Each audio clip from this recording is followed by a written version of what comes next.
And finally tonight, a woman is attacked and the life of her 13-year-old son, Joe, is altered forever along with his family.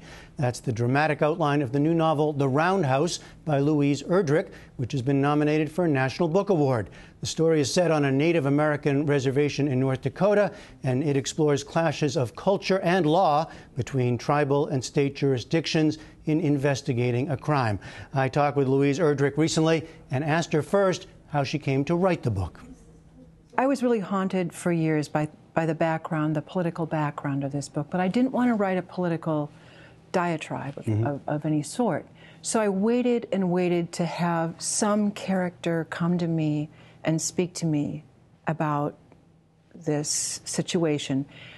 So if it started with this issue, then let's explain the issue, because, and it's not giving away much of the novel to say there is this jurisdictional problem, right, of law, who's a native, who has jurisdiction over crimes. But what is it that you wanted to explore? Explain the problem. Well, there's a legacy of violence against Native women that has gotten worse and worse over time. And historically, the underpinnings lie in the complex nature of land tenure on Native reservations. Each piece of land has a different jurisdictional authority. A lot of this is, there's attempts to solve this. One of the most recent was sponsored by Senator Patrick Leahy, of the Senate Judicial Committee, and their recommendation was termed the Violence Against Women Reauthorization Act 2012. So there have been attempts, but there is a kind of fear of restoring some pieces of sovereignty to Native tribes. And the statistics are that 1 in 3 Native women are raped.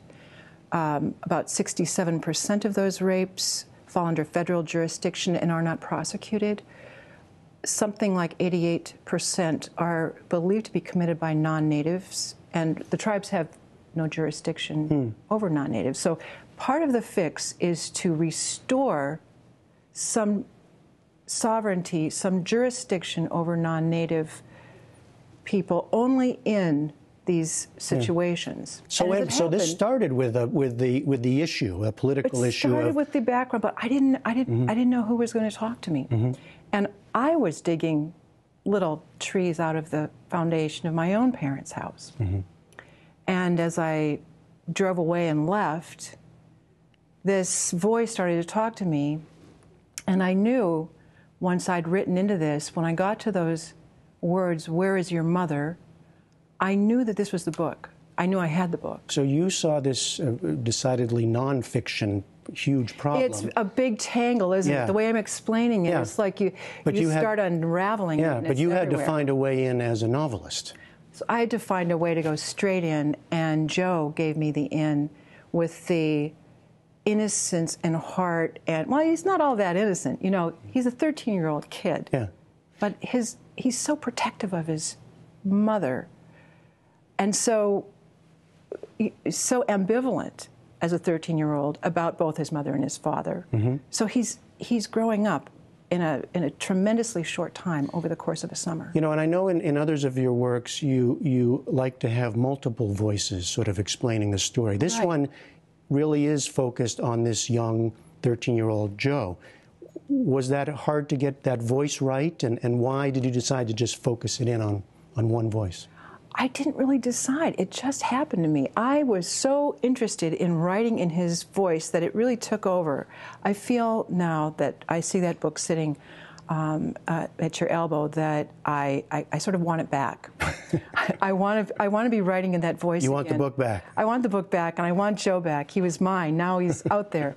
But I love. Does that always happen? I mean, you can't have him, right? Because it's ours, right? You got him. But is that normal for you to feel after you finished a book? Somewhat. Yeah. But in this case, it's very special because Joe just took me through this entire book. As you said, his voice is the major voice in the book. Now, this sense of place, you know, I talked to a lot of writers, and some have it and really feel it, and others, you know, they could be writing about any place. But with you, it's often a specific place, and it's often a culture that is otherwise not much written about in our culture. Is that important to you? Is that part of what you're doing, or is that just where you're from and what you know? It's who I am. You know, I grew up in Wahpeton, North Dakota, and I didn't leave until I was 18, and I've kept going back. My parents still live in Wahpeton. My family works in the Indian Health Service and in the school system. And North Dakota really, the Red River Valley specifically, and the Turtle Mountain Chippewa Reservation is really where I'm from. So, and what I know. So that's all I'm doing.